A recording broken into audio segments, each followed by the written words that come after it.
নমস্কার, আগমনীর ক্লাসরুমে আপনাদের স্বাগত জানাই। আজকে দুটো গুরুত্বপূর্ণ আইন নিয়ে আপনাদের কাছে আমি এসেছি। একটা হচ্ছে ফরেস্ট কনজারভেশন অ্যাক্ট 1980, আর একটা হচ্ছে ওয়াইল্ড লাইফ প্রোটেকশন অ্যাক্ট 1972। তো প্রথমে যেটা হচ্ছে সেটা বলি যে ফরেস্ট কনজারভেশন অ্যাক্ট 1980 সালের। ফরেস্ট কনজারভেশন অ্যাক্ট কি, নামটা শুনেই বুঝতে পাচ্ছেন গাছ বাঁচানো বা অরণ্য বাঁচানোর কথা বলা হচ্ছে।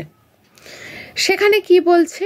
সেখানে বলছে যে না, সমস্ত রকম যত অরণ্য আছে সেগুলোকে রক্ষা করো, যাদের ঐতিহাসিক কোনো গুরুত্ব আছে সেগুলোকে রক্ষা করো, যেগুলো এমনি গড়ে ওঠা অরণ্য রয়েছে, সেরকম হয়তো কোনো আলাদা করে বৈশিষ্ট্য নেই, তবু সেই রকম অরণ্যকে রক্ষা করো, গাছপালা যতটা সম্ভব কম কাটো। এগুলো মোটামুটি এই ভাষাগুলোর সঙ্গে আমরা পরিচিত। একটু অপরিচিত কথা বলতে এই আইনের সেটা হলো যে যত নন ফরেস্ট শব্দটা বলতে আমি বোঝায় যে ধরুন ফরেস্ট বলতে তো আমরা বুঝি বড় বড় গাছ অর্থাৎ বৃক্ষশ্রেণীর উদ্ভিদকে। নন ফরেস্ট কথাটা হচ্ছে যে সমস্ত ধরুন ঝোপঝাড় যুক্ত গাছ, হ্যাঁ, বা ছোট আকারের গাছ যেগুলো, যেমন ধরুন চা, যেগুলোকে খুব বেশি বাড়তে দেওয়া হয় না, চা বলুন, তারপরে মশলাপাতি বলুন, হ্যাঁ, এই গাছগুলোর তো খুব বেশি হয় না, কিন্তু ঝোপঝাড় হয়, হ্যাঁ, অনেকটা শ্রাবের মতো। তো এই গাছগুলোকে বলছে নন ফরেস্ট। কিন্তু এই নন ফরেস্টগুলোকেও কিন্তু গুরুত্ব দেওয়ার কথা, ইকুয়ালি ইম্পর্টেন্সের কথা কিন্তু বলা রয়েছে যে ইকুয়ালি এগুলোকে ইম্পর্টেন্স দিতে হবে।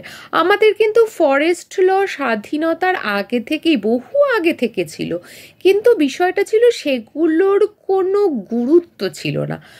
1980 সালের এই ফরেস্ট কনজারভেশনের পরই কিন্তু আমাদের বিষয়টাতে আমরা উদ্যোগী হয়েছি। তো একদম অ্যাক্টের ভাষায় আমরা এর উদ্দেশ্যটা জানি, to provide the conservation of forest and for matters connected therewith or ancillary or incidental thereto. অর্থাৎ কি বলছে না, যে কোনোভাবেই হোক যে অরণ্য সংক্রান্ত সমস্ত সম্পদকে কিন্তু রক্ষা করতে হবে। সেটা বড় বড় গাছ হতে পারে, ছোট গাছ হতে পারে, হ্যাঁ, সব ধরনের গাছকেই কিন্তু এক্ষেত্রে রক্ষা করা হবে। এমনকি যারা শ্রাব জাতীয় উদ্ভিদ আছে সেগুলোকেও কিন্তু রক্ষা করতে হবে, কারণ এরাও কিন্তু বাস্তুতন্ত্রের ভারসাম্য বজায় রাখে। তো এই হলো ফরেস্ট অ্যাক্ট। ফরেস্ট অ্যাক্টে আর একটা কি বলছে যে না, গাছ কিন্তু কাটা যাবে, গাছ কাটা যাবে না এমন ব্যাপারটা নয়, হ্যাঁ, এটা ওয়াইল্ড লাইফেও বলা আছে একইভাবে, গাছ কাটা যাবে, কিন্তু সেটা হচ্ছে যে কেবলমাত্র যে গাছটি মরে গেছে বা মরে যাওয়ার উপক্রম হয়েছে সেই গাছটাই কিন্তু কেবল কাটবে। মানে যে গাছটা মরে গেছে বা যে গাছটা মরবেই, ওটাকে আর বাঁচানো যাবে না, সেই গাছটাকেই কিন্তু কেবলমাত্র কাটা যাবে। আমি আমার আরেকটি ভিডিওতে, যেখানে কোন ধরনের আপনারা উডেন জিনিস ব্যবহার করবেন, অর্থাৎ কাঠের তৈরি জিনিস ব্যবহার করবেন, সেখানে আমি বলেছিলাম যে লাইসেন্সড উড ব্যবহার করতে। তো লাইসেন্সড উড হচ্ছে এগুলো, যেগুলো আইন মেনে যে গাছগুলোকে কাটা হয়েছে, তো সেগুলো হচ্ছে লাইসেন্সড উড। তো সেই কাঠের তৈরি পণ্য কিন্তু আপনারা চাইলে ব্যবহার করতে পারেন। তো এই মোটামুটি গেল ফরেস্ট অ্যাক্ট। এবার হলো যে ফরেস্ট অ্যাক্ট দিয়ে শুধুমাত্র বিষয়টিকে ব্যাখ্যা করা যাচ্ছে না, সেজন্য একটা 1988-তে একটা ন্যাশনাল ফরেস্ট পলিসি আনতে হলো। ন্যাশনাল ফরেস্ট পলিসির উদ্দেশ্য কি না, এক নম্বর হচ্ছে যে সমস্ত ন্যাচারাল হেরিটেজ আছে সেগুলোকে রক্ষা করা, তারপরে হচ্ছে ভূমিক্ষয় অবরোধ করা, কারণ কি ভূমি যদি ক্ষয়িত হতে থাকে কোনো গাছের পক্ষে কিন্তু বেঁচে থাকা সম্ভব হবে না। বালিয়াড়ি তৈরি হওয়া, স্যান্ডিউন্স বালিয়াড়ি তৈরি হওয়াটাকে আটকাতে হবে। তারপরে হচ্ছে অর্থাৎ বালিয়াড়ি তো আমার আপনার জায়গায় অর্থাৎ সমতল এই সমস্ত জায়গায় হয় না, রাজস্থান বা যেখানে আর কি মরুভূমি আছে সেই সব জায়গায় হয়, তো সেখানে ওইটা আটকাতে হবে।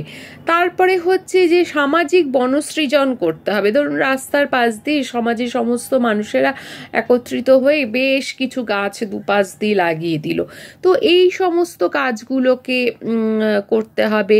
তারপরে কাঠের জ্বালানি, কাঠের ফার্নিচার এইগুলোকে নিয়ন্ত্রিত করতে হবে, অর্থাৎ কি লাইসেন্স পাওয়া জিনিসগুলোকে আপনি ব্যবহার করতে পারেন, কিন্তু না হলে ওই বেআইনিভাবে কাটা জিনিসগুলোকে নিয়ন্ত্রণ করতে হবে, কারণ আমরা কিনলেই ওরা বেআইনিভাবে বিক্রি করবে, তো আমরা যদি কেনা বন্ধ করে দিই তাহলে ওরা আর বিক্রিটা করবে না। তারপরে হচ্ছে ফরেস্ট প্রোডাক্টগুলোকে গুরুত্ব দিতে হবে, ফরেস্ট প্রোডাক্ট যাতে বৃদ্ধি পায় সেই দায়িত্বটা নিতে হবে, সুতরাং অরণ্যের যত্ন করতে হবে। তারপরে হচ্ছে কাঠের সাবস্টিটিউট তৈরি করতে হবে এবং ভীষণভাবে জনগণের মধ্যে সচেতনতার বিস্তার করতে হবে বা ম্যাসিভ পিপলস মুভমেন্ট তৈরি করতে হবে প্রয়োজন হলে। এটা হলো 1988-র ন্যাশনাল ফরেস্ট পলিসি। এবার চলে আসি সোজা ওয়াইল্ড লাইফে। 1972 সালে wild life protection act pass হয়। তো ওয়াইল্ড লাইফে কি বলা হচ্ছে যে যে কোনো প্রাণী, সেটা জলজ হোক স্থলজ হোক, অর্থাৎ বন্য অবস্থাতে যাকে পাওয়া যাচ্ছে সেটাই হলো বন্য প্রাণ। ওয়াইল্ড লাইফ হচ্ছে বন্য প্রাণ, সেটা উদ্ভিদ হতে পারে, সেটা প্রাণী হতে পারে।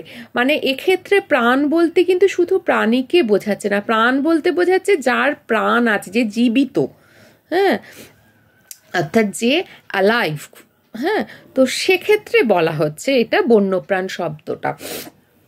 তো এবার চলে আসি যে এক্ষেত্রে কিন্তু ওয়াইল্ড লাইফ প্রোটেকশন অ্যাক্ট অনুযায়ী কিন্তু যে সমস্ত বিষয়টা কিন্তু নিয়ন্ত্রণ করেন চিফ ওয়াইল্ড লাইফ ওয়ার্ডেন, ঠিক আছে। এটি 60টি সেকশন রয়েছে, 60টি সেকশন এবং 6টা শিডিউলে এটি বিভক্ত। তো এবার চলে আসি এর অন্তর্গত কিছু বিশেষ কথাতে। সেখানে হলো শিকার বলতে আমরা জানি বাঘ, সিংহ, হরিণ এগুলোকে মারা, কিন্তু শুধু এগুলোকে এই আইনে শিকার বলছে না, যে ক্ষুদ্রাতি ক্ষুদ্র উদ্ভিদ বা প্রাণী নষ্ট করাকেও কিন্তু শিকার বলছে। এমনকি ধরুন কোনো ইনসেক্টের ডিম, হ্যাঁ, বা ধরুন মাছের ডিম, অর্থাৎ এইগুলোকে নষ্ট করাও কিন্তু এই আইনে অপরাধ বলে মনে করা হচ্ছে। তবে এক্ষেত্রেও একই রকম বিষয় রয়েছে, যে যদি কোনো প্রাণী মারা গিয়ে থাকে বা মারা যাবে, তাকে সুস্থ করে তোলা সম্ভব নয় কোনোভাবে, তো সেক্ষেত্রে কিন্তু, বা ধরুন মানুষের জন্য ভীষণ রকম হার্মফুল হয়ে উঠেছে, তাদের কোনোভাবে নিয়ন্ত্রণ করা যাচ্ছে না, তো সেই সমস্ত প্রাণী যদি মরে যায়, প্রাণী বা উদ্ভিদের মতো একই রকম সিস্টেম এক্ষেত্রেও, তো সেক্ষেত্রে কিন্তু তাদের নিয়ে ব্যবসা করা যাবে, আদারওয়াইজ নয়। এমনকি যে সমস্ত ন্যাশনাল পার্ক, স্যাংচুয়ারি, এই সমস্ত বিষয়গুলো আছে, অর্থাৎ যেখানে কনজার্ভ করা হয় উদ্ভিদ বা প্রাণীকে, সেই সমস্ত জায়গাতে কিন্তু অনুপ্রবেশেরও একটা সীমা আছে, যে তার বেশি আপনি অনুপ্রবেশ করতে পারবেন না। তবে যদি তার বেশি অনুপ্রবেশ করতে হয়, তাহলে কিন্তু ওই চিফ ওয়ার্ডেনের একটা মতামত আপনাকে নিতেই হবে। কারণ কি, যাতে তাদের, অর্থাৎ যাদের কনজার্ভ করা হচ্ছে, তাদের পার্সোনাল লাইফ যাতে কোনোভাবে ডিস্টার্বড না হয়। তো এই ছিল আজকে দুটো স্পেশাল আইন পরিবেশ সংক্রান্ত। সুতরাং এই দুটো মাথায় রাখবেন। গাছ কাটার আগে বা কোনো কাঠের জিনিস ব্যবহার করার আগে ফরেস্ট অ্যাক্টের কথাটা মাথায় রাখবেন, যে বেআইনি না আইনিভাবে গাছটা কাটা হয়েছে, লাইসেন্সড প্রাপ্ত উড বা কাঠ কিনা সেটা আপনি দেখে নেবেন।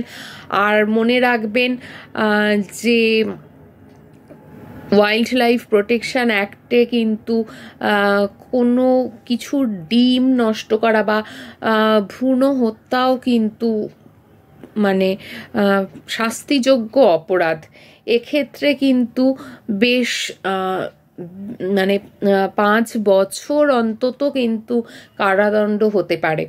তো সেক্ষেত্রে সেই বিষয়টা, এই ধরনের অপরাধ করার আগে কিন্তু বিষয়টা একটু মাথায় রাখবেন।